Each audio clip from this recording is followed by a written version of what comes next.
IPL 2024 విజేతగా నిలవాలన్న sun Risers Hyderabad ఆశలు నెరవేరలేదు.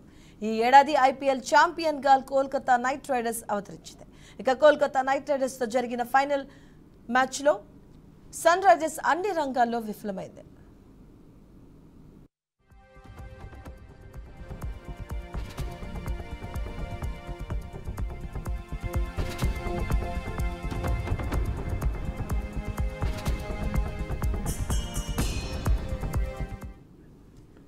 చెన్నైలోని ఎంఏ చిదంబరం స్టేడియంలో జరిగిన ఈ మ్యాచ్లో కోల్కతా 8 వికెట్ల తేడాతో ఘన విజయం సాధించింది. ఈ టైటిల్ సమరంలో టాస్ గెలిచి బ్యాటింగ్ చేసిన సన్ రైజర్స్ 18.3 ఓవర్లలో 113 పరుగులకే ఆలౌట్ అయింది. ఆ స్వల్ప స్కోరును కాపాడుకునేందుకు సన్ రైజర్స్ విఫలయత్నం చేసింది.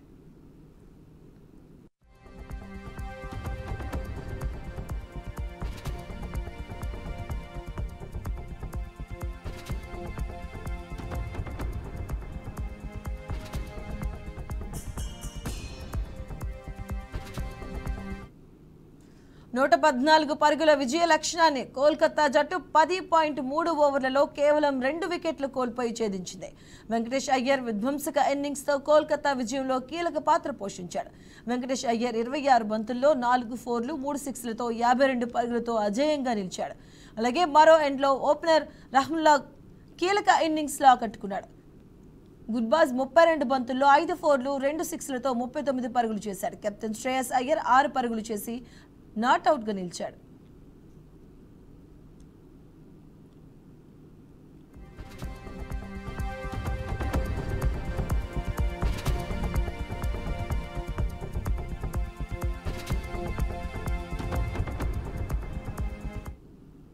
ఇక అంతకుముందు ఓపెనర్ సునీల్ నారాయణ్ 6 పరుగులు చేసి కిమిన్స్ బౌలింగ్ లో అవుట్ అయ్యాడు. ఇక ఈ విజయంలో కోల్కతా నైట్ రైడర్స్ 10 ఏళ్ల తర్వాత మళ్లీ ఐపీఎల్ విజేతగా నిలిచింది.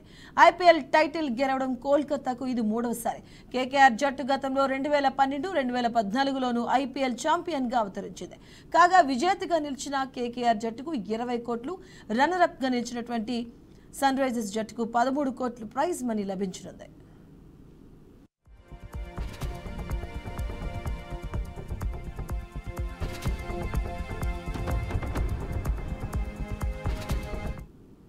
తమ జట్టు ఫైనల్ మెట్టు వరకు వచ్చి ఓటమి పాలవడంతో సన్ రైజర్స్ హైదరాబాద్ ఫ్రాంచైజీ యజమాని కావ్య మారన్ కన్నీటి పర్యంతమయ్యారు. ఉబికి వస్తున్న కన్నింటిని దాచలేక ఆమె కెమెరాలకు కనిపించకుండా ఉండేందుకు అవతల వైపుకు తిరిగి నిల్చున్నారు. కన్నింటిని తుడుచుకుంటూ తీవ్ర భావోద్వేగాలకు లోనయ్యారు.